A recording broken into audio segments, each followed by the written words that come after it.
The eagle and the dragon. Two economic giants, two different work ethics. The United States and China, two nations that dominate the global stage in their own unique ways. The United States and China, two global superpowers with distinct cultures and philosophies. Two global superpowers, two totally different vibes. From the bustling streets of New York to the towering skyscrapers of Shanghai, the differences are striking. This ain't just about trade wars and TikTok bans, people. It's about the underlying work ethics that drive these nations. It's about something way more relatable.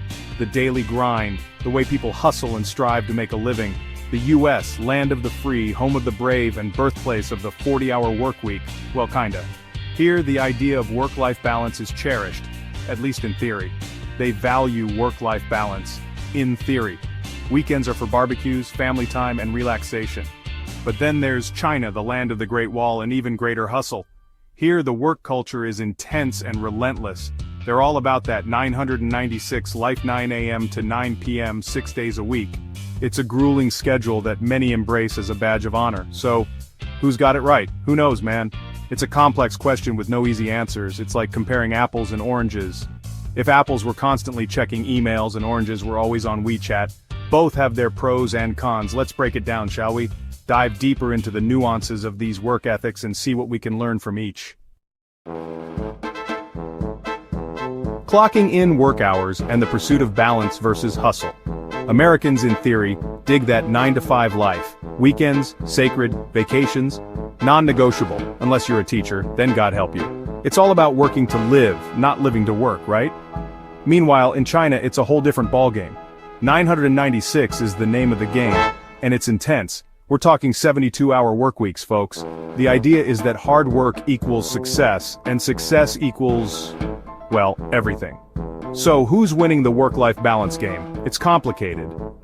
Americans might have more free time, but are they really free if they're always stressed about work? And are the Chinese really missing out if they find fulfillment in their hustle?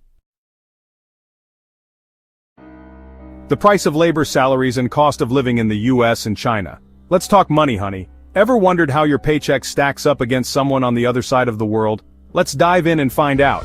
The average American worker makes around $4,000 to $5,000 a month. Not bad, right? It sounds like a decent chunk of change. Except when you consider rent in San Francisco or healthcare costs, these expenses can quickly eat away at that seemingly hefty salary. Suddenly that avocado toast doesn't seem so appealing. The cost of living in major US cities can be a real wallet drainer. Over in China, the average salary is about 8,000 RMB, which is roughly $1,100. Way less, right? But don't jump to conclusions just yet. But hold up, the cost of living is also way lower. Everyday expenses like groceries and housing are much more affordable. Think cheaper rent, food, and transportation. These lower costs can make a big difference in your overall quality of life. So, who's rolling in the dough? It depends. The value of money is relative to where you live and what your expenses are. An American software engineer might be raking it in, enjoying a high salary and the perks that come with it, but a Chinese factory worker could be struggling to make ends meet. It's all relative, folks. The balance between salary and cost of living is a complex equation. Section 4. Beyond the paycheck, job benefits and social safety nets. Here's where things get interesting. In the US, job benefits are like winning the lottery. You get health insurance? Lucky you. Paid parental leave? You must work for Google. China, on the other hand, has a more socialist approach. The government provides basic health care for all citizens. Retirement? They got you covered, or at least partially. So who's got the better safety net? Again, it's tricky.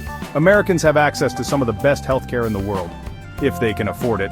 The Chinese have a safety net, but it might not be as comprehensive.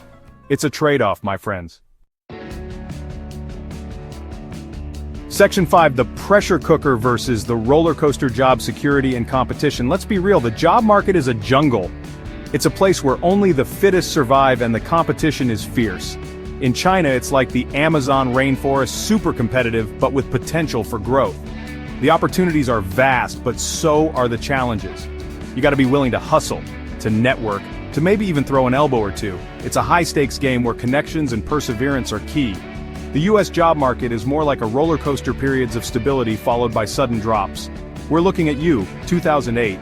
It's unpredictable and can be nerve-wracking. Layoffs are common, and job hopping is the norm. It's a landscape where adaptability and resilience are crucial. So, where would you rather be? In a high-pressure environment with more job security, or a volatile one with more freedom? China, where you might have more job security but face intense competition? It's a place where hard work and determination can pay off. Or the US, where you have more freedom to switch jobs but also more risk. Only you can decide. The choice is yours to make.